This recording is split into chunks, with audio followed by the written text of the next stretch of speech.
The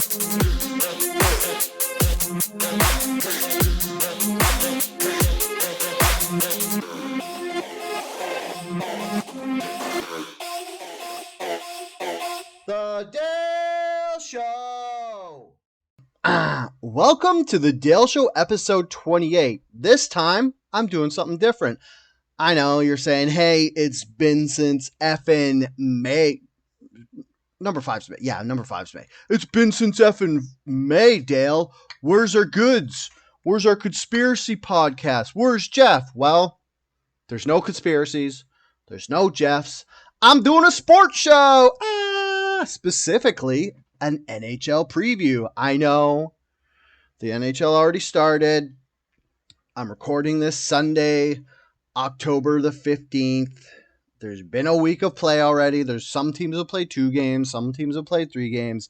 But in my defense, it's everyone else's fault. It's always everyone else's fault. What I did was I'd been doing all this research to do this since September. So I actually had to go back through all my picks and update them because stuff happened on the waiver wire. Apparently, Riddick got sent to the waivers, and I had him as this is his big comeback year. Anyways, that could still happen. What could still happen? So anyways, what happened was I did all this research. I went through the NHL, and for every team, I have a player who's going to do better than last year and a player who's going to do worse than last year, and the biggest addition to the team in the offseason. And I had this all done nightly, and I was going to do some dick jokes, and I was going to get like a straight guy. Okay, that's a comedic reference, not a sexuality reference. A comedic reference for a straight guy is when you get a guy who doesn't entertain jokes and isn't really humorous, and then you get a funny guy and you bounce funny stuff off of him. Like, think of the whole 9 yards with, why can't I remember Chandler's name? Anyways, Chandler and Bruce Willis. Chandler's the funny guy and Bruce Willis is the straight guy because he acts straight. In that, they should just come up with a new term. Anyways, I was going to get a guy who wasn't as dick jokey funny as me, and then I was going to give him these hot takes, and then get like a mature NHL hockey writer. I don't even know if I should say who it was, because I would just, either you don't know who he was, or you'll just be like, oh, fuck, Dale, why didn't you get him? But the answer is everybody's fucking busy. I'm busy.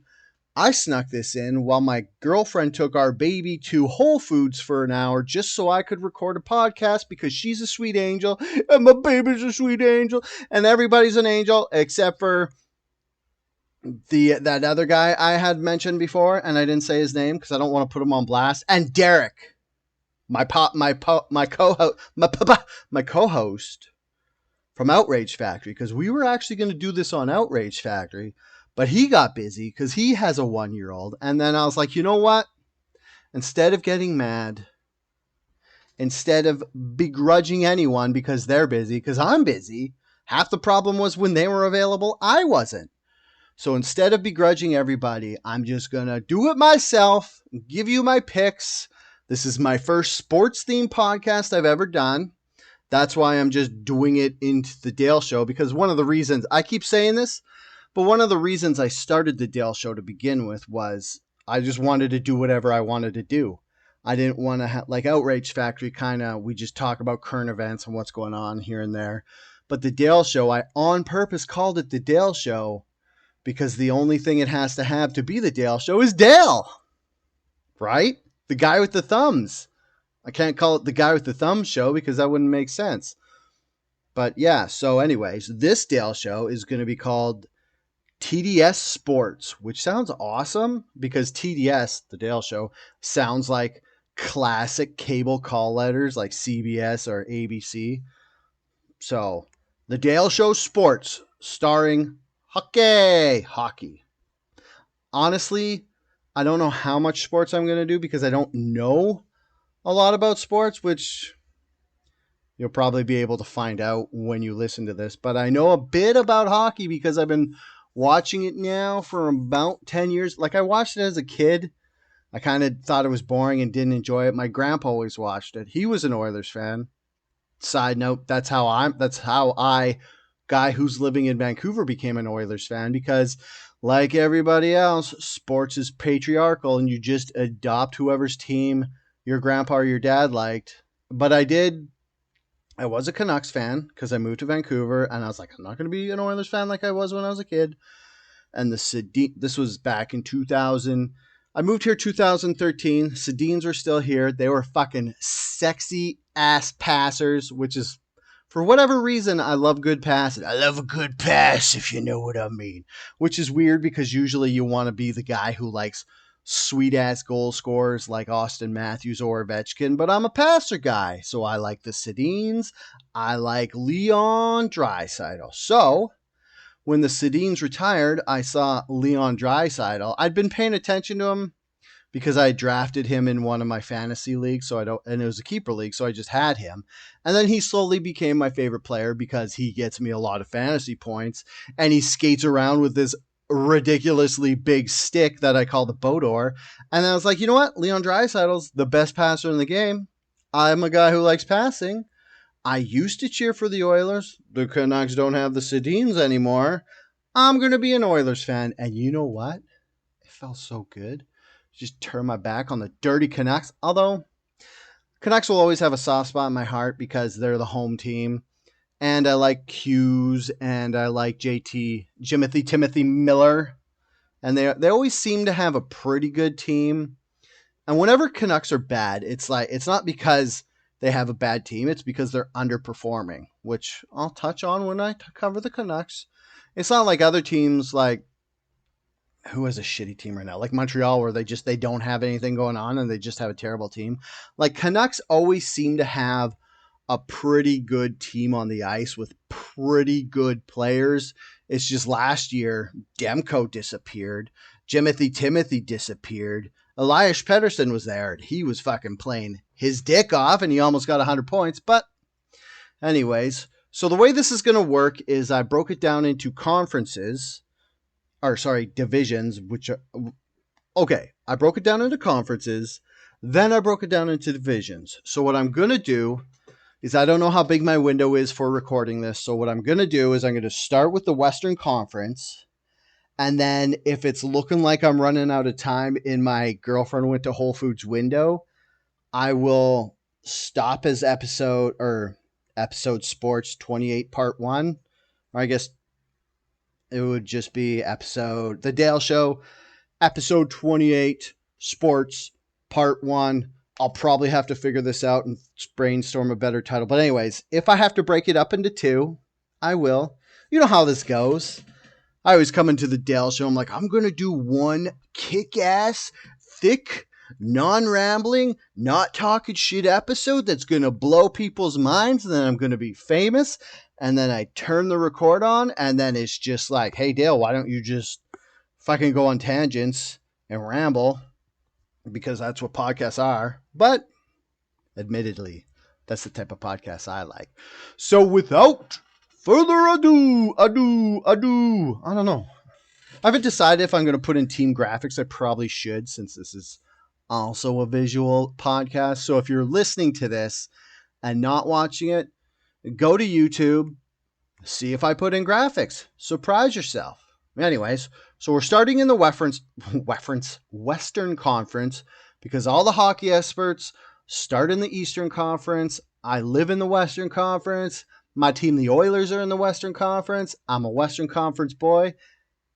And quite frankly, I just want to do it first because for me, you start reading from the left and you go to the right. So you should always do the Western Conference first because it's on the left. It's like, what am I going to do? Go manga and start on the right and go left? That's dumb. So anyways, we're starting at the Western Conference and we're starting with Arizona Coyotes. So this year, I believe the player going up is Keller. He's going to single-handedly keep the team off the bottom of the barrel for better or worse. What I mean by better or worse is the Coyotes have this problem where they haven't had a first overall draft pick. I don't know if forever or like if they've ever had one, but they're kind of one of those teams that does really bad and is floundering at the bottom of the league, and then they just get spurts, so they kind of lower their draft picks. But they took on so many contracts and stuff over the years that they have so many picks last draft and the upcoming drafts that they're going to have such a raging boner of a prospect pool that if you were a statistician, is that a word? Anyways, if you were a strategy guy, you'd want to play lower to get higher picks. But one of the things I like about hockey is the teams who are bad, they still compete and they still want to win. And since the cap is so tight, a lot of the times you can get a lot of upsets. That's pretty much why I like hockey as the best sport, whereas you get like football or basketball and it's just like they buy teams and they're like, well, this one football team is going to be worse because the organization has less money. So anyways, up Keller. He's going to keep the team off the bottom of the barrel. Will it be good or bad? I don't know. Will it be good to watch? Yes. And side note, this year I'm picking a team from every division to root for, and Arizona is my team from the Central Division. Mostly because I have so many players off of there. I have Keller, their goalie. I don't know anybody else, but I have Keller in my fantasy pool, so I'm kind of weighted towards him. Down is Dumba. He signed a 1 year at $3.9 million as a make or break contract. He had 14 points last year in 21 minutes and 17 seconds of average ice time per game and was -8. And I think on a team, like he was playing for Minnesota, and Arizona is worse than Minnesota, so I feel like his plus minus is going to get worse. But what do I know? We've already had a week of hockey, and he scored a goal. So that's good because he's also on my fantasy hockey team. Oh, yeah, there you go. That's the other guy I couldn't think of. And the biggest acquisition in the offseason is Bjugstead. He's a veteran leader who's been around at center. But it's kind of weird because I don't know if he counts as an offseason acquisition because he played for Arizona last year. And then at the trade deadline, he went to the Oilers, but he only played 19 games. But they got him back in the offseason, so I'm counting it. What are you going to do about it? Next up on the list is Chicago, the Windy City. So up, it's going to be Bedard. I know. It doesn't really count by my own made-up on-the-spot analytics because he didn't play in the NHL last year, so how can he do better this season than he did last season? But he's the fucking next generational talent, and nobody's going to watch anyone else on Chicago, even though they should. They kind of sneakily got a couple good guys in there. But, yeah. But so instead of saying Bedard, I guess I could have just said anyone who's going to play with Bedard, like Hall or Donato, are on his line to begin the year, and they're both going to go up this year. But the point is, they wouldn't go up if Bedard wasn't there. So I'm saying Bedard. And then who's going to be down on Chicago? It's everyone who isn't Bedard because everyone else will be worse. Everyone who's not playing with Bedard will be worse. But even if they do better than they did last year, nobody's going to give a fuck because they're not Bedard. And everybody's going to just be watching Bedard rip around there. And a guy that not too many people are going to notice, well, I guess unless he's defending Bedard, is Corey Perry. He is the biggest acquisition off the team, or that the team got in the offseason. But I'm biased because I fucking love Corey Perry because the worm won't die. He basically won everything. He has like a gold medal. He has a Stanley Cup. He won I think he won like the AHL thing. Why can't I think what that's called right now? Anyways, but he's basically on that list of stuff you can win. He's won that all. And then he got old and he couldn't be like this playmaking skill guy. So he turned into an agitator and he brought that gameplay to a whole new level. And it's bonkers. The guy's 40 and he's like had 2 careers almost. It's pretty amazing to watch. Next, we go to where Biz would say in the South, Southern NHL, but it's funny because geographically Colorado's kind of in the South because it's halfway down the states, but it's on a mountaintop and it's super cold. So it feels like it's like the Midwest to northern parts of the states. Anyways, that's where we're going to next. The player who's going to do better this year than last year is Makar. And the only reason he's going to do better is because he missed 22 games last year, which is fucking bonkers because he only played 60 games and he still won the Norris as the best defenseman in the league. So if he manages to play all the games, his numbers will obviously go up.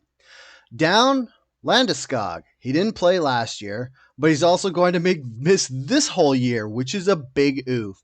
He's got his third knee procedure in 14 months, and he might play in the playoffs. So this one's kind of a cop-out because he's not going to do worse than last year because he can't because he didn't play last year. But I just wanted to point out that Colorado's effed because their captain is out for 2 straight seasons.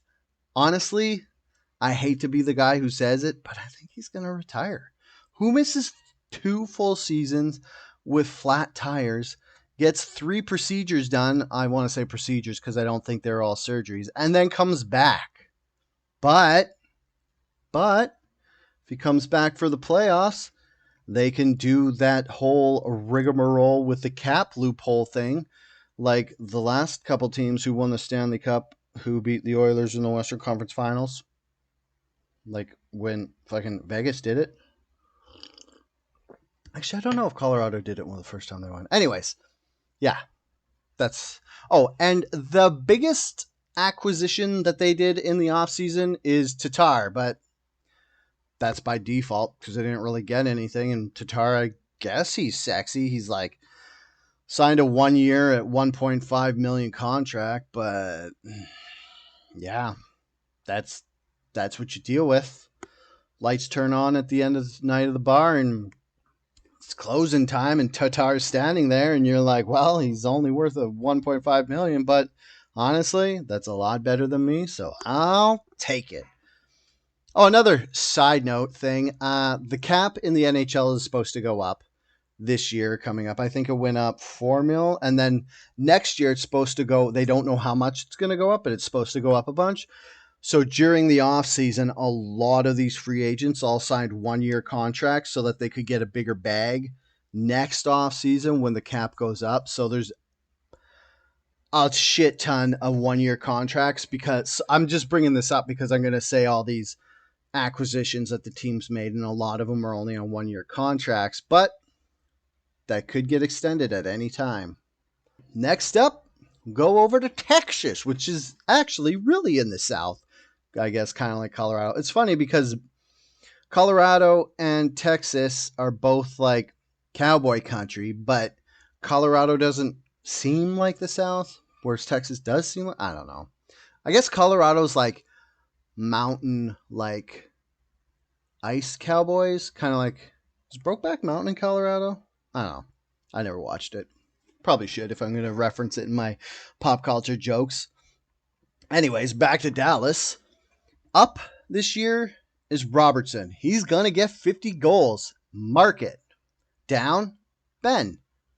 He had a Jamie Benn, just in case I have to. I don't think Jordan Benn's still there, but Jamie Benn anyways. He's going to go down because last year his points were a 5-year high, and he's a piece of garbage, and I don't think anybody's going to let him get away with all the shit he's been doing.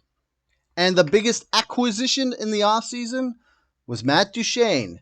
A new team and a fresh start.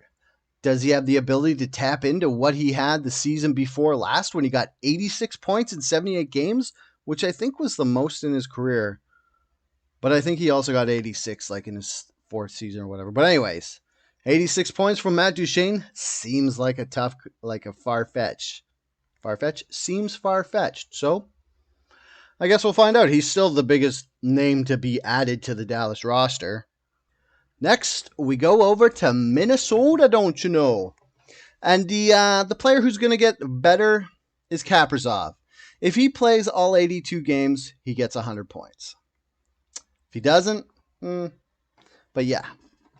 Down, we have Gustavsen. In 39 games, he had a .931 save percentage, which is absolutely bonkers because I'd never heard of Gustavsen. If I didn't know that if I didn't go look up his save percentage and see that it was .931, I would be like, Gustavsen's just a nobody goalie playing for Minnesota, a team I never watch. But he's like got one of the highest save percentages in the league, and he played half the season, which I also didn't know. And so if he keeps those numbers up and he gets a couple more starts, I think he's in contention for the Vezina. Like 9.931, people have won the Vezina for less. I'm saying that as if I know. They probably have. They must have. I mean, the 90s, every goalie had way less. And the biggest acquisition was Klingberg from Anaheim. Just an old, I don't know if he's as good as he was, but he was really good. But he's probably still a pretty serviceable defenseman. And some of these teams, one of the things you'll notice is some teams didn't make too big of acquisitions overall. But, I mean, Klingberg's still a name. You'll sell jerseys. People like him. I had him a couple of years on my fantasy team. He did all right. Klingberg's all right with this guy. Then we go over to Nashville. Up Saros. As good as he's been, he was supposed to take over for Rinne, and he has. And I think if Saros puts in a couple more good years, we're going to kind of, Rinne's legacy is going to kind of get a bit cloudy, and we're just going to think, when we think of good Nashville goalies, we'll think of Saros first. Down this year, which, I don't know. I feel bad saying this because Roman Josi, such a weird last name. Josi, is it Josi? Josi? Is there a difference? Sorry. Anyways, so he was a defenseman, but he led the entire team in point production, which is super good for Josi, but kind of bad for the team when your highest point production is the guy who's supposed to be a defenseman. But sometimes they quarterback the power play, so they get a lot of points. It is what it is. And the biggest acquisition by Nashville in the offseason is Ryan O'Reilly, who I love for whatever reason because fantasy hockey. He was super good for me 4 years ago, and he's fucking disappointed me every year since then, but I will never stop loving him because of how good he was. Which is why I suck at fantasy hockey, because I keep picking guys who were good and not guys who are going to be good. I need more sleeper picks. So if you know of people who are shit this year or were shit last year in fantasy hockey and are going to be super duper good this year, let me know and I'll put them on my team and win the cup and take it away from Sean because he keeps winning, and that's just not fair. It's my league I started. I'm the commissioner. I should win. That's how it works. But I don't because I suck at it. I'm not sad. You're sad. Next up, we got St. Louis Blues. Up, Shen. He got named captain. He'll get a bump from that. A little confidence boost. Down, Robert Thomas led the team in assists last year, but this year, he won't be so smooth. Yeah, that's right. I picked him as the guy who's going to do worse this year, just so I could make a Matchbox 20 joke. You're welcome. Actually, that wasn't a Matchbox 20 joke. Robert Thomas was the singer of Matchbox 20, but Smooth was a song he did for Santana, so I guess that's a Santana joke. You're welcome, boomers. Welcome to the show. And the biggest acquisition is Kevin Hayes, because he's Kevin Hayes and he's a pretty good player, and maybe he'll do good this year. I don't know. Look good in blue and gold for sure. And the last team in the... I'm so bad at hockey. I forgot which division this was. And the last team in the Central Division is the Winnipeg Jets. Up, Hellebuck. He wanted out of Winnipeg, and I thought he was going to leave Winnipeg. Everybody thought he was going to leave Winnipeg until they announced they gave him $8.5 million for 7 years. So my view on this when I originally did my research was I was like, Hellebuck's going to do good because he wants to be traded. So he's going to basically showcase his talent so that he can be picked up by a good team at the trade deadline and go on to win a cup. But instead, he said he wanted out, and his team got scared and they're like, "Don't leave us, Hallie. We love you, Connor. Please. Here's $8.5 million for 7 years to stay." And now Hellebuck gets to strut around the fucking change room with his big $8.5 million cock and be like, "Guess who's staying, bitches?" and be all confident about it. And the person who's going to be down is not for any particular reason, but this is an analytics view. Morrissey. He was a point a game last year, and he's only getting paid $6 million. So either he's criminally underplayed or he just overachieved last year. Either way, I think he's going to do worse. I could see him just being like, "Yo, I'm on Winnipeg. We're not winning the cup. I'm only getting paid $6 million. Pay me or I'm leaving." I just saw Hellebuck get $8.5 million. I should also, I'm just going to double check because I think it was Scheifele got $8.5 million too, which is weird because since when do you pay your goalie and one of your best forwards the exact same price? So what I'm looking up now is TSN's free agent tracker, which you should all look at. It's a fucking noise for research. So I'm just going to Winnipeg Jets. Yeah, Mark Scheifele for $8.5 million for 7 years and Connor Hellebuck. I just want to make sure they didn't sign Morrissey for a butt ton of money. And they didn't. So I can say it. Morrissey, he's going to be down for no other reason than he's only getting paid $6 million. And the biggest acquisition by the Winnipeg Jets is Iafallo, Kupari, and Velarde were all returns from Los Angeles for a Pierre-Luc Dubois trade, which seems like Los Angeles overpaid. If you ask me for PLD, that's a bit steep, but hey, maybe it'll be good. Okay, so the first division took half an hour, so I'm probably going to burn up all of my girlfriend at Whole Foods took the baby with her window. That's a mouthful. Anyway, so I'm probably going to burn up all the time I have allotted to record this. So I'm just going to end up doing the Western Conference, and then I'll do the Eastern Conference. And hey, more content, more episodes, more views, right, baby? No, it doesn't work that way. Anyways, I'm just going to do that because it's easier. Then it's less editing. Well, it's the same amount of editing, but it's broken up into 2 chunks editing.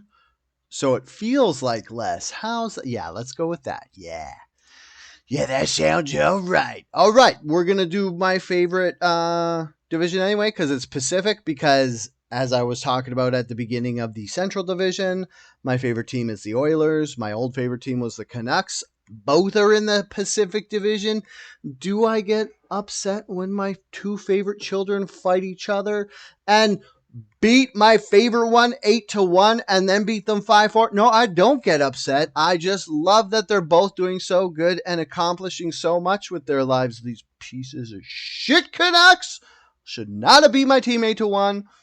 How are we going to win the fucking cup if we can't beat the Canucks? And how's that going to affect our money puck ratings? They had us rated as the highest team to win the cup, but now we just lost to the Canucks twice. Got our sphincters pushed all the way up into our throats. What are we going to do? I don't know. Anyways, the player who's going to be the best on Anaheim is Dostal. He played 19 games last year at age 23. The only goalie on the team to be above 900, which let that sink in, because that, hot shit player, goalie guy who's supposed to be super good, that's Gibson. I don't know what the fuck happened to him. Remember when he was like the next thing? Anyways, he got under 900 last year, so he did trash. And then, so Dostal only played 19 games as goalie, got above 900 save percentage. Maybe he gets more starts. Maybe he does better. It's hard because it's like, if you have a player like a forward or a defenseman and they get to play more games, then obviously they're going to get more points, just because that's how the rules of physics and shit work, unless they're just a completely worse player. But with goalies, sometimes if they play too many games and they get tired and then they just do exponentially worse and then they just ruin their whole career and then they just never come back. Like, how many goalies have we seen that were super good, played like 20 games a year, did a 50-50 split the next year, did all right, and then were going to be the starter goalie, and then they just shat the bed and just were gone. Who knows? But hopefully, Dostal gets up. I like seeing more goalies because then I can draft them in my fantasy league, and then I can win. The player who's going to do worse, and this brings me no amount of satisfaction because I hate Michigan goals, because I feel like it's mean to do that to the goalie, because pretty much every time you try a Michigan goal, you're just hitting the goalie in the face with your stick, and I don't see how players are okay with that and just don't fucking pump a guy's eyes shut. Like if I was on the Edmonton Oilers and Zegras tried a Michigan goal and just ended up slapping Skinner in the face with his stick, I would expect Nurse or Desjardins to go over and convince him with their fists to not try that shit anymore. Anyways, so I think Zegras is going to do worse because he's going to have the cover boy of the cover model of the EA NHL game. EHL 23, he was the cover guy with actually Darnell Nurse's, is it his sister or girlfriend? Anyways, it was some nurse chick. I should probably know that, but like I've said enough times that I'm not the biggest hockey guy, which is fine. Gets me out of situations like this without looking too stupid. Or I mean, it looks too stupid, but I soft shoot my way into it by saying I don't know much about hockey, so you aren't expecting me to be too smart. So when I say dumb stuff, you're like, oh yeah, well, he did say he doesn't know much about hockey, so I don't know what I was expecting there, that he didn't know if Nurse was... Okay, I gotta look this up, because I think it's his sister. I'm pretty sure it's his sister, but I don't want to say it's his sister in case they're dating or married or something. This is going to be like Nurse... I don't even know her first name. Nurse girl on NHL 23 cover. Yeah. Sarah Nurse. Is Sarah Nurse related to Darnell Nurse? Nurse began skating when she was 3 years old. She started playing hockey when she was 5. Her cousins are professional hockey player Darnell Nurse of the Edmonton Oilers and basketball player Kia Nurse of the Seattle Storm. Holy shit. Okay, they're cousins. They're not sisters or lovers. I guess I was extra dumb. Anyways. Yeah, so Zegras was on the cover of EA NHL 23 with Darnell Nurse's cousin, Sarah Nurse. And this offseason, he was supposed to re-up and sign a new contract. And they fucking... Even though Anaheim has had 16... At the time, they had $16 million in cap space. And they offered him 3 years by $3 million contract. And that's just like a slap in the face. Like, I know he's cocky and I know you got to humble him maybe from being the flashy guy, but still 3 by 3, that's ridiculous. He ended up holding out and then they signed him for a 3 by $5.7 million contract, which I don't know. Is that too low for him? He led the team with points. Well, I don't know, but if you're a guy like, I feel like Zegras is the type of player who, when he gets his feelings hurt by being offered a shitty contract, that's going to affect his play the next season. So I think he's going to be down. There you go. And the biggest acquisition by the Anaheim Mighty Ducks was Gudas. And it kind of shows that the team is not just going to play a bunch of kids who do nifty tricks, and they are looking for some grit. So maybe the Ducks will be a bit better this year with some sandpaper finish. I don't know why that made me cough, which sucks, because that's one of my favorite voices to make. Gudas gonna give the Anaheim Mighty Ducks some sandpaper finish. Did my face just go super red? I'm looking at my notes. I'm going to pull up. Dude, that'd be hilarious. My face is pretty red. My face is pretty red. I think it's from talking. Should I just do the rest of the podcast with his voice? That'd be great. Does it sound like I know more like hockey? More about hockey when I talk like this? I think it does. It also sounds like it's the voice I use when I talk to Ruby, who's my daughter. Which I don't know if I'm supposed to tell the internet the name of my daughter. Oh, sorry. Moving right along. Next up, we have Calgary. And they fucking shut the bed last year. Just like that whole spiel I had about Vancouver underplaying last year. Calgary kind of one-upped them on their underachieving. So I think the player that will do better this year is Huberdeau. He kind of has to, because it would be pretty much impossible for him to underperform harder than he did last year, because they traded Tkachuk for this guy, and Huberdeau shat the bed with fucking corn kernels and kale in it. It was disgusting, which is kind of funny because I have a good friend and Calgary's his team. So when they completely shit the bed, I get a little bit of joy out of it. It's less like the Battle of Alberta is great, and I know there's like a rivalry between Oilers and Calgary. But if I didn't have a friend who cheered for Calgary, I just wouldn't care. But knowing that when the Oilers do better than the Flames, he gets sad, makes me happy. And that's pretty much the whole reason why anybody should be into sports, is so that they could pick a different team than their friends and then laugh in their friends' faces when their personal team does better than theirs.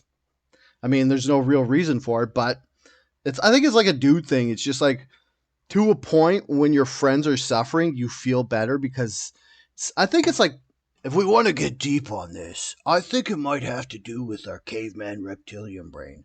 Because when we see our friends suffer, we know that they are learning and will become stronger. And maybe they'll be better at fucking hunting mammoths. And then it'll make it easier for us to hunt mammoths. So that's my answer to why sports are so great. Because we see our friends suffer, and then our reptilian brain puts together, hey, they're suffering, they will become better mammoth hunters, and then we will all eat mammoth.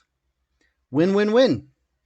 All right, and down, I'm not even going to say anybody, because I would honestly be very surprised if any player on that dog shit team underperformed worse than last year, because if I haven't expressed myself completely yet, the Calgary Flames last year were fucking terrible. There's no way they can be worse this year.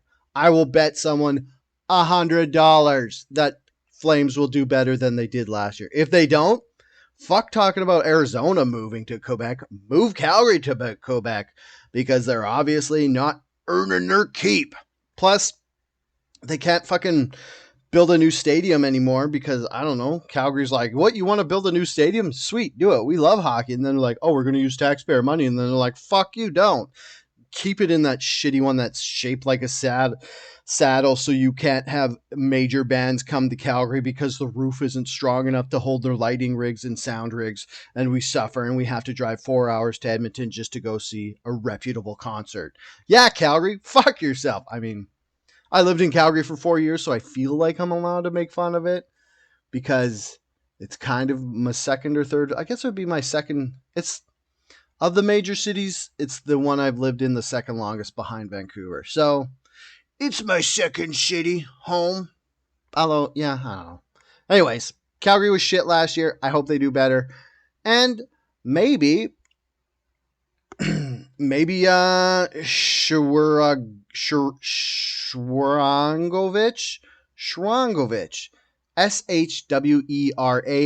Govich, however the fuck you want to say that name, is their biggest offseason acquisition, because they traded Toffoli for him, and they haven't signed any other free agents over $1 million.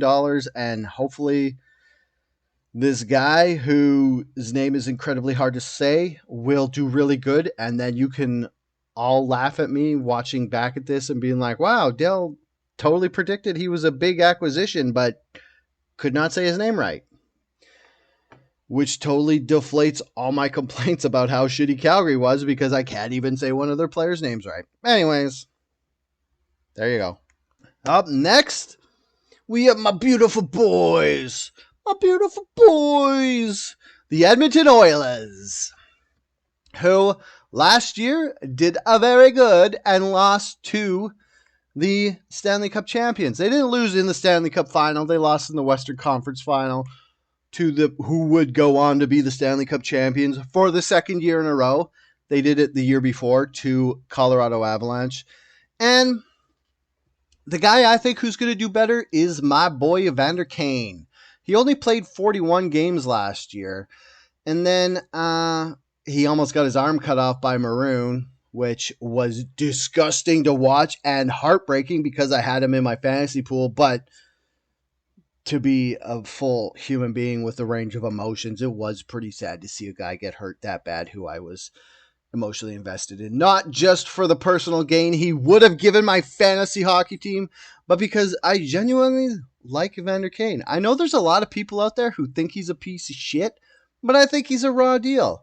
Like, he's raising his daughter by himself. He has sole custody from the mother who he's not together with. And if a woman loses custody of a child to a dude in Canada because they live in Vancouver, that's fucking saying something about her. Yeah.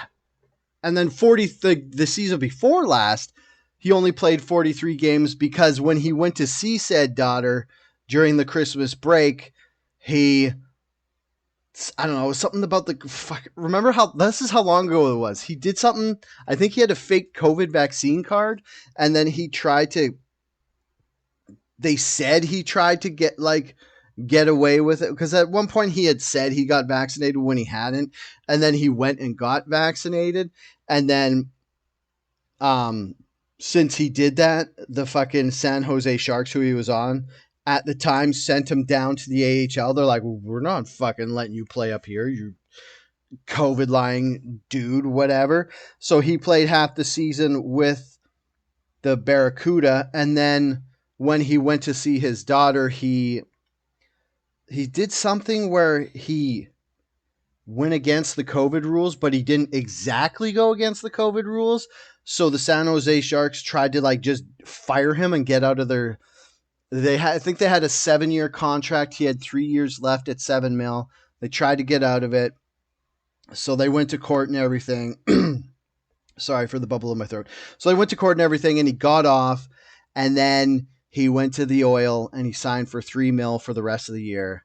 And then I think last year he signed a couple-year contract for $4 million. Anyways, he's only played 84 games in the last 2 seasons. So this season coming up, I hope my boy does good, and I hope he fucking shoves a puck in the mouth of all the haters. And going down, I originally wanted to say Connor David because he just had so many fucking points last year. It's hard to imagine that he would get over 60 goals and over, what did he have? I'm just going to look up his specific numbers because I think he had around, it's my favorite team, and it's like the best hockey player to ever play the game beside Wayne Gretzky, and I don't even fucking remember how many points he had. This is just egg on my face. I look like an idiot. Oh. So anyways, in the 2022-23 regular season, Connor McDavid had 153 points, which is the most in fucking 20 years or since the 90s or whatever. It was fucking ridiculous. He had 64 goals and 89 assists. So I wanted to put him down as a guy who would do worse this season because it seems almost impossible that he would get that many points. But to get 153 points in the first place was pretty much impossible. And I can't bet against my boy Connor McDavid. He's just too fucking good. And if I put him as a player who's going to do worse, I feel like I'll jinx him and he'll get injured because that's the only way he's not going to get the same numbers. And I obviously don't want to jinx him because I want my Edmonton Oilers to win their 6th cup because that would pretty much have no real effect on my life, but it would make me feel happy because I could make fun of my friends and their shitty teams who don't have cups or only have 1 cup, like my Flames friend. my friend who's a fan of the Flames. They only have 1 cup. And all my friends who are Canucks fans who have 0 cups. So yeah, that would be nice. So I could troll them. And then the biggest acquisition was Connor Brown with some smoke. With smoke? I think I'm reading off my notes. I think what I meant to say was with smoke and mirrors and cap space dancing, they got Connor Brown on a loophole because last year he was injured for most of the year. So what happens in the NHL, I mean, I don't know the specific numbers and you probably don't want to listen to me Google something again. But what happens is if a player is injured for most of the year, you can hire them the next year on a contract for league minimum. And then because they basically are like, we don't know if he's still good enough to play or whatever. I think that's what it's for. And then you can give him games played bonuses, which don't count against your cap space. So basically, they got a player who's, I think he's like a $6 million-ish player, and they got him for like $800,000. And then if he plays a certain amount of games, they give him a couple more $1 million, and it works out great. Hopefully, it's enough cap space dancing and loophole exploiting to win the cup. Next up, we have LA. And I mentioned him before, Mr. Riddick, the goalie. I have him as the most improved player, and I might be biased because when I was an Oilers fan, I was watching when Riddick was playing for the Flames and he almost became their starting goalie, and then the next year he was slotted to be the starting goalie, and then they just got Markstrom and Riddick was just gone. And I was like, wait, wasn't he a good enough guy to be a starter? Why didn't he end up somewhere being a starting goalie or doing a 50-50 split or playing a bunch? But he just kind of disappeared into the ether. I don't know if his skills had to step back or if he just had like a one-off year where he was super good. But now he's in LA and they have goalie chaos there. And like they started last season, they started with Quick and fuck, who was that other guy? The other guy just disappeared. They ended up going with Copley. Oh my god. This is going to kill me. Why don't I know this guy's name? It was funny because it was like LA. I just said you guys don't want to listen to me fucking Google something. But okay, anyways, it doesn't matter. If you know his name, you're already screaming at the screen. And if you don't know his name, it doesn't matter because I think his NHL career is over. But last year, the LA Kings started with Quick and this other guy. I can't remember his name. The other guy had a 3-year, $5 million per year contract, basically after proving nothing. And I was like, why does this guy have such a big contract? And then he shat the bed. And after like, within 10 games, they sent him down to the NHL where they're like, we're fucking done with you. We're paying you too much to deal with this shit. And they took Copley, Phoenix Copley, who was their AHL goalie, and they brought him up. And then he did so good, he stole all the starts from Quick, and he ended up being their starter. So Riddick, who I had previously, like when I was doing my research in September, I was like, this guy's going to be the starter goalie of LA. It's all he has to do is basically stick around and prove he's competent, and then he'll be better. And then they fucking were like, fuck you and your fucking hockey knowledge, Dale. We're sending him down to the NHL, and they waived him, and he went back down to the NHL. But you know what? I kept him as my pick because I still have hope, because Copley started last year in the AHL.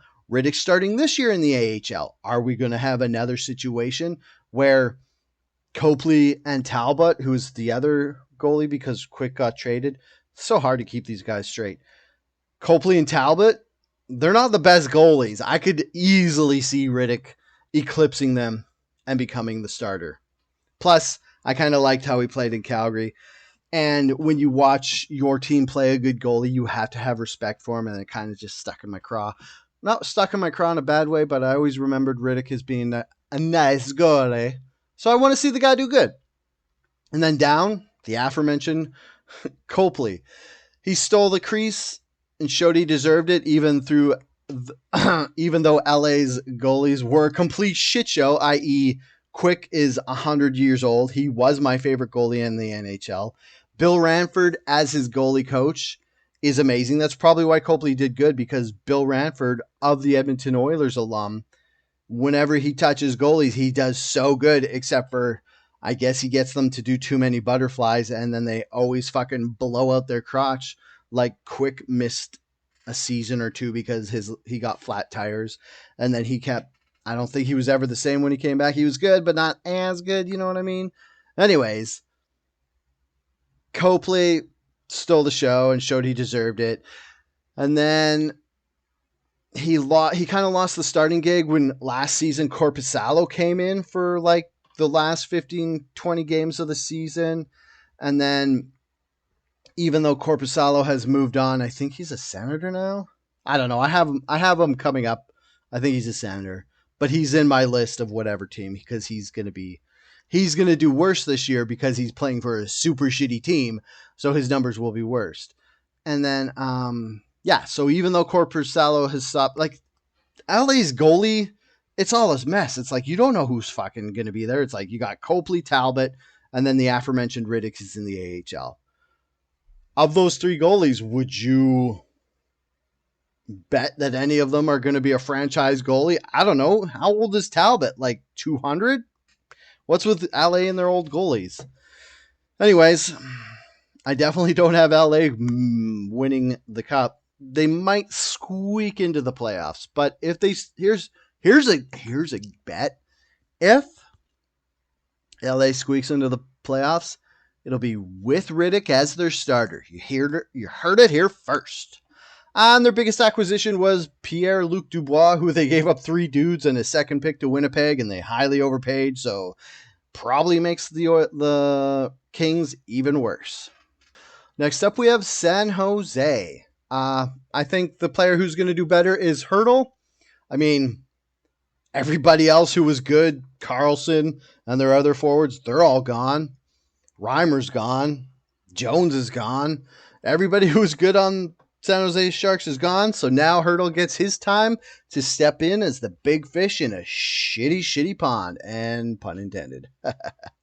And then the people who are down are the San Jose fans, because they have no Carlson to watch, and they have Kakkonen and Blackwood as their 2 starting goalies. I don't even know which one of those you make the starting goalie. Blackwood was kind of a starting goalie for New Jersey when they were dog shit for like 5 years, so it's like, cool, I guess I'm going to... Well, you know what San Jose does have? They have the best logo in the league. And I'll say that all day. So I guess you still kind of want to wear that jersey to a game because it's a fucking sexy jersey. And then they did get Hoffman. This is his 5th team in 7 years, so maybe the fresh new start will do a guy good.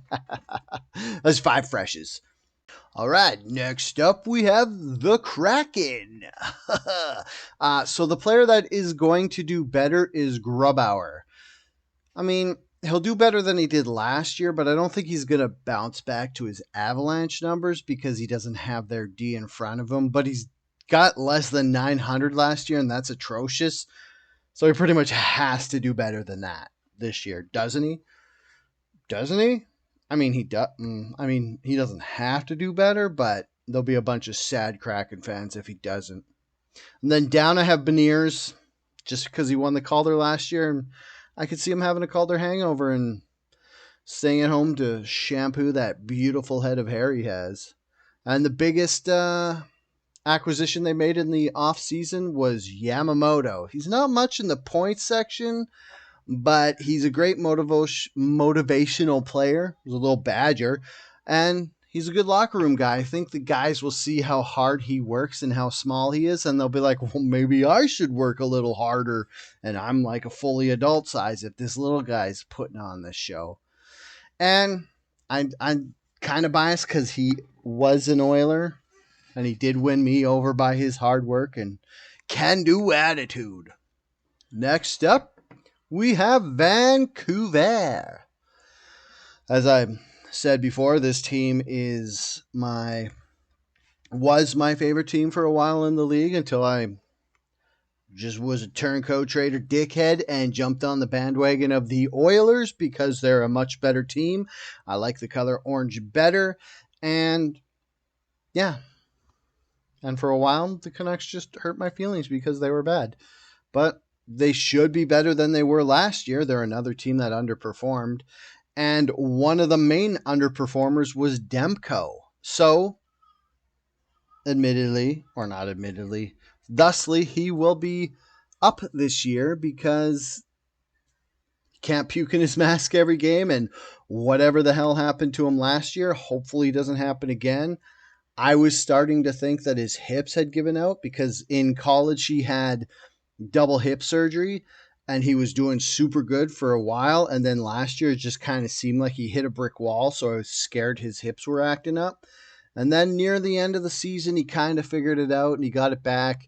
And then the first game of the season when they beat the Oilers 8-1, he looked pretty good until he puked in his mask because he had the flu and left. I mean, the guy only let in one goal and he was sick enough to puke inside his mask. That's got to mean he's back, right? Right? Anyways. And down, I'm going to say Pettersson. He got the most points as a Canuck in over a decade. He got 99 points. He didn't. He got 104, I think. Yeah. He got the most points since Sedin got 101 points in. Yeah, what happened was the year before JT Miller got 99 points, and I was all pumped up because it was the first time a Canuck was going to get over 100 points since Sedin had did it in, I think, 2011. But this year, Pettersson did it. Or not this year. Last year, Pettersson did it. He had a good year. So I feel like he's going to slide a little bit because he's also got all weird and dark. Like, he's like, I want to play against the best players in the league. I want to play against McDavid, which the first two games of the season, I guess he pulled it off because McDavid scored like one goal and Pettersson was all in his face. But Pettersson, it's weird because Pettersson's all like trying to be dark and moody. Like he shied away from the captaincy and they gave it to Quinn Hughes, which it is what it is. But it's like now that he's like the only way we can take Pettersson seriously. Like we love Pettersson. He's a great player. That's fine. We don't need this like dark brooding Pettersson unless it comes with the time machine and you can erase us all ever seeing him juggling on a unicycle because till he retires, he'll be the guy who was on a unicycle. And the biggest acquisition this off-season was DeSmith. And if whatever the hell happened to Demko last year happens again, you'll have DeSmith. He's a serviceable goalie. At one point, he was stealing starts in Pittsburgh from Tristan Jarry. So that's got to mean something. He has the ability to be a great goaltender, and maybe we'll see that this year. Maybe we won't. The last team from the Western Conference and Pacific Division, and the end of the first episode, because, like I said, this took too long. I went over, my girlfriend went to Whole Foods window. She came back. I had to pause to help her. But I'm going to finish off this conference and then do the Eastern Conference, maybe next week, maybe in the future. I'm going to try not leave it too long because if too many games happen, then all my predictions become wrong. I look like an idiot, but if all my predictions are right, then it just looks like I picked them after I watched hockey and saw who was going to be good. So I kind of want to get them in early enough so that I look like Mr. Smart Guy or Mr. Dumb Guy, whatever, I'll take it. Anyways, so for Vegas. Up, Eichel, new neck, who dis?